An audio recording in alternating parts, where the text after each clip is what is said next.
All family trees start somewhere. The people's Kenpo family tree finds its roots in India over 1,000 years ago. A young monk who came from royalty named Bodhidharma.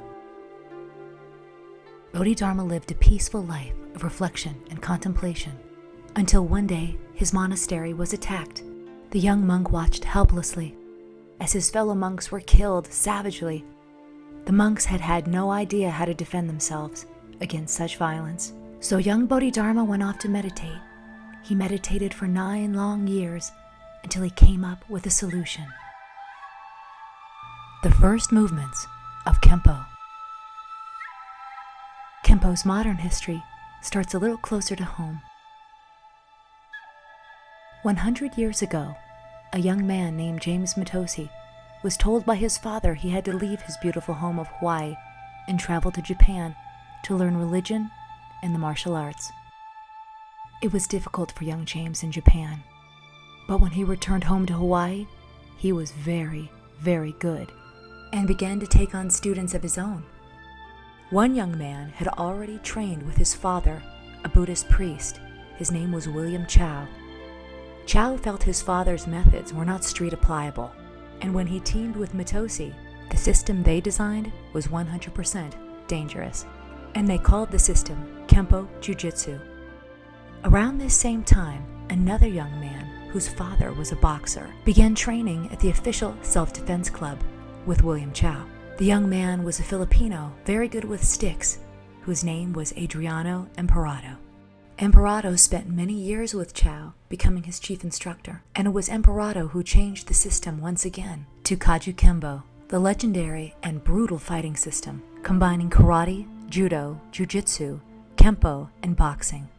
Emperado was quoted as saying, "The workout wasn't over unless there was blood on the dojo floor." The young flyweight boxing champion Mariano Tiwanak was so impressed with the fighting system, after being beaten up by Adriano Emperado, he decided to join Kaju Kenpo. And this is where our story catches up. My dad is a Shotokan. He did Shotokan karate and he did Kodokan judo. Okay, so I trained from 8 years old, and my friends are playing. So I kept telling my dad, "Why should I train? Why do I have to train?" Well, he said, "You have to because someday you understand." Sensei Bill wanted to understand what his father was talking about, but he also wanted to learn on his own terms. This is where Hawaiian Kenpo came in.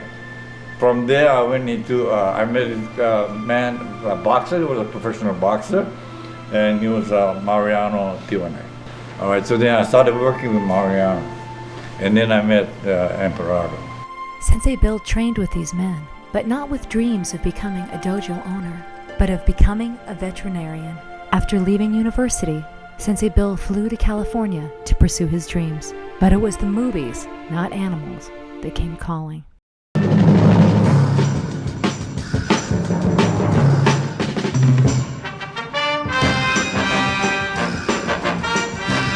Sensei Bill was working as a Hollywood stuntman, but other dreams were starting to call him.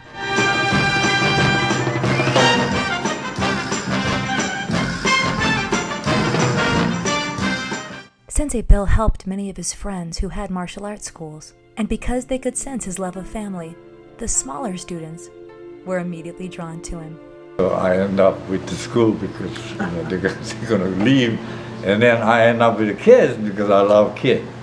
So I used to, I teach the kid. So it goes back to what my dad said. My dad said, "You know what? Someday you understand. Someday you understand." And the whole time I've been doing it, I've been wondering, what does that mean? So, but now I know. I got CISO.